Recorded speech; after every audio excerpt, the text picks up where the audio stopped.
அதனால இதையாவது வரவிடாம பாத்தரணும் அப்படின்ட்டு. ஏன்னா சீக்கிரத்துக்குள்ள யாருக்கு தமிழ்நாட்டை சுவாலி முடிக்கிறான்.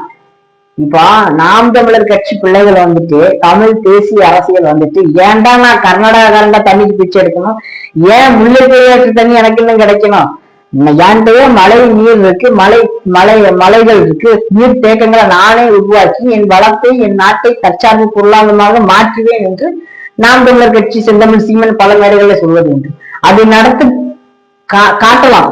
ஆனால் நாளைக்கு வந்து விட்டால் அது நடத்தவிடக் கூடாது என்று இன்றைக்கே டங்ஷன் எடுக்கிறேன், மீத்தேன் எடுக்கிறேன், ஈத்தேன் எடுக்கிறேன், மணல் விற்கிறேன், ஆத்த கொள்ளை எடுக்கிறேன், குளத்தை மூடி காங்கிரீட் போட்டு பிளாட் ஆக்கி விற்கிறேன், விளைநிலத்தை வந்துட்டு பல நிறுவனங்களுக்கு ஒப்பந்தத்துக்கு கொடுத்து விடுவது, அனல் நிலைய மின்சாரம், இது எல்லாமே நேர் எதிரானது.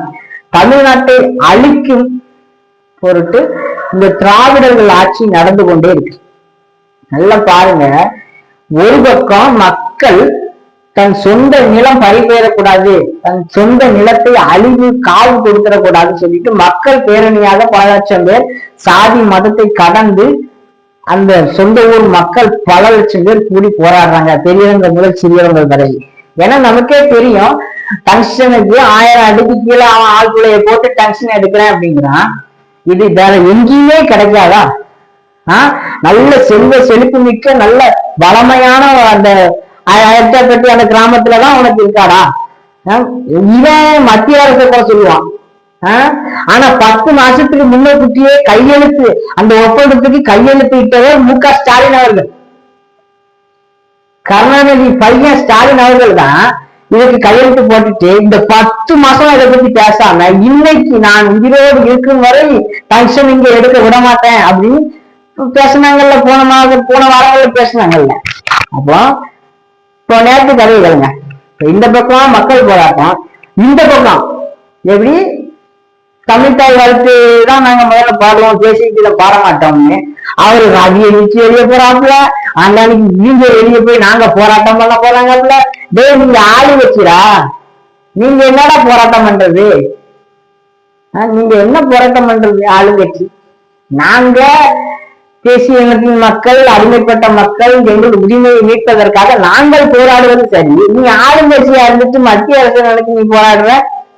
அவர் ஆரன்றாயி அவர் குறைச்சிக்கிட்டு போயிட்டாராம். இது என்ன பின்பம்?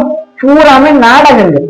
என்னன்னா எதை கற்பிக்க நினைக்கிறான் மக்கள்கிட்ட நல்லா தெளிவா புரிஞ்சுக்கோங்க. அது நாங்க ஆளுநர்கிட்ட நாங்களே மத்திய அரசு போராடினா எங்களுக்கே நீதி கிடைக்கல, அப்பாவி மக்கள் உங்களுக்கு எப்படி கிடைக்கும்?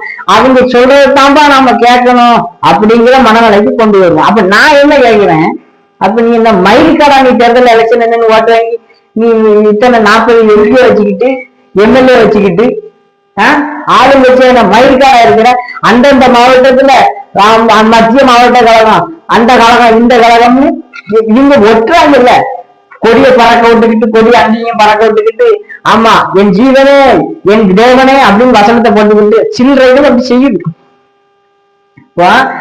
சொந்த நிலத்தை அடமானம் வைத்து விட்டு தன் மக்களிடத்தில் நல்ல கபட நாடகத்தை ஆடிவிட்டு நீங்க இப்படி பண்ணிக்கிட்டே இருப்பாங்க.